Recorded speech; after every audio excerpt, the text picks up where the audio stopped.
Stop being the darling. Let's talk about the heaviest thing you'll ever carry. It isn't a secret, a grief, or a failure. It's a halo, a shimmering, suffocating halo that you wear every single day. The halo of the darling, the good one, the one who never says no, who always understands, who absorbs every problem and smooths every ruffled feather. It's the halo that gets you praised, admired, and relied upon. And it is, without a doubt, slowly and methodically erasing you. This isn't just a habit, it's a diagnosis. Being the perennial darling is the most critical symptom of a life lived looking outwards, never inwards. Your entire sense of self is reflected in the eyes of others. Your worth is a currency you beg for, earned through a relentless series of favors, sacrifices, and swallowed truths. You have become a beautifully decorated mirror, polished to perfection, showing everyone else their best selves, while your own image remains unseen, forgotten behind the glass. This compulsion to help, this frantic rush to be the savior in every story but your own, is a brilliant hiding place. We construct this persona of the helper not just out of kindness, but out of fear.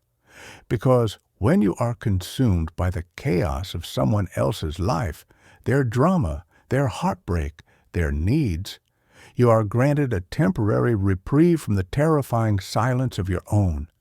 You become a hero on a foreign battlefield, all while your own homeland is falling into ruin. It's the ultimate distraction. Fixing others feels productive, noble even. Facing the shambles of your own anxiety, your own unfulfilled dreams, your own deep-seated pain, that just feels like work. And it's a lonely, terrifying job that no one applauds you for. The Irish poet and philosopher John O'Donohue, though not American, captured the essence of this internal neglect with profound insight.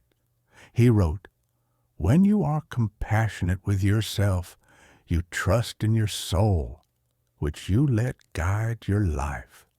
Your soul knows the geography of your destiny better than you do. We, the darlings, betray this sacred geography every day. We abandon our own soul's map to wander aimlessly in the territories of others, believing their destination is more important than our own. This performance of unwavering niceness eventually curdles into a crushing obligation. The role you chose becomes a cage you're locked in. Being good is no longer a choice. It's your brand, your duty. And the moment you falter, the moment you are too tired, too broken, or simply unwilling to play the part, an avalanche of guilt descends upon you.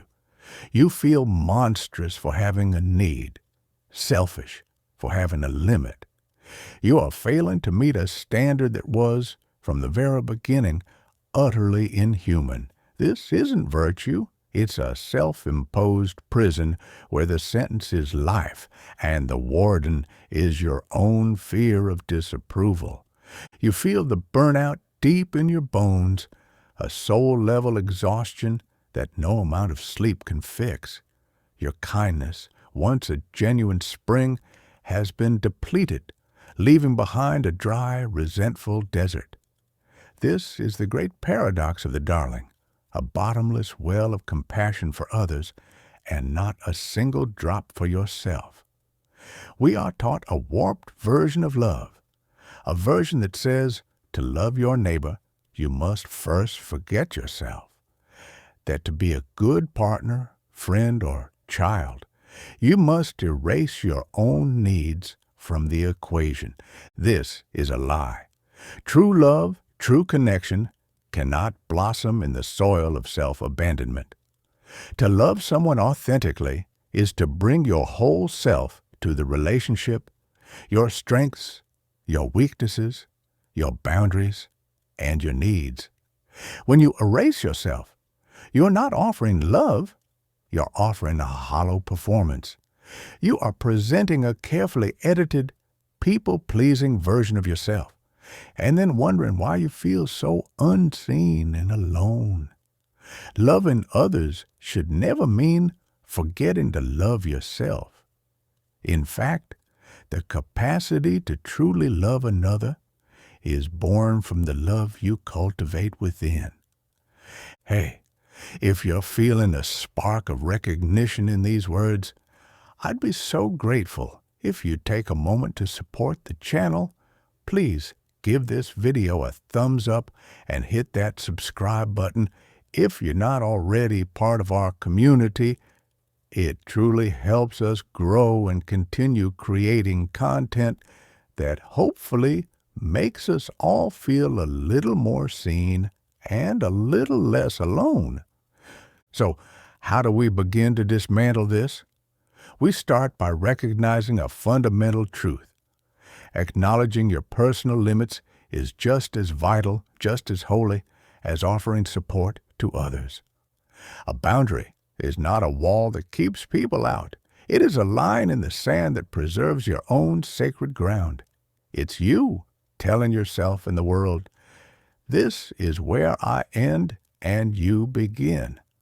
I will meet you here with love and generosity, but I will not allow you to erode my very foundation. Your energy is finite. Your time is precious. Your emotional capacity is not a limitless resource to be plundered by anyone who asks. To pretend otherwise is to live in a state of delusion. This is what it means to have kindness without wisdom. It's a blind generosity that ultimately serves no one. You give until you are empty, and then you give more. You become resentful, bitter, and ineffective. Your help becomes tainted with the poison of your own martyrdom. This isn't kindness. It's a slow suicide of the soul, a cycle of depletion that pushes you into an infinite loop of unmet expectations, both yours and theirs. Which brings us to the most pivotal question of all. Could it be that true, sustainable, world-changing goodness begins not with a yes to others, but with a courageous no to what is destroying you? Is it possible that the most profoundly kind act you can commit today is the refusal to abandon yourself? Think about it. The flight attendant's instruction is a perfect metaphor for life. Secure your own oxygen mask before assisting others. Why? Because if you run out of air, you are useless to everyone, including yourself. Your well-being is the oxygen. Your boundaries, your rest, your joy, your needs, that is your life source. To sacrifice it in the name of a misguided sense of duty is to ensure that you will eventually crash and burn, taking your good intentions with you. The American author and activist Glennon Doyle offers a powerful mantra for this very struggle. In her work, she challenges the notion that we must live to please others, stating, "A woman who is full of herself knows and trusts herself enough to say and do what must be done. She lets the rest burn." Being full of yourself is not arrogance. It is a state of being so deeply rooted in your own truth, so filled with self-worth, that the desperate need for external validation simply withers away. It is the courage to do what is right for you, even if the world misunderstands. So, how do you begin this journey home? You start by listening. Beneath the deafening noise of the world's demands, beneath the screaming voice of your inner critic telling you you're not good enough unless you're sacrificing, there is another voice. It has been there all along. It doesn't shout. It whispers.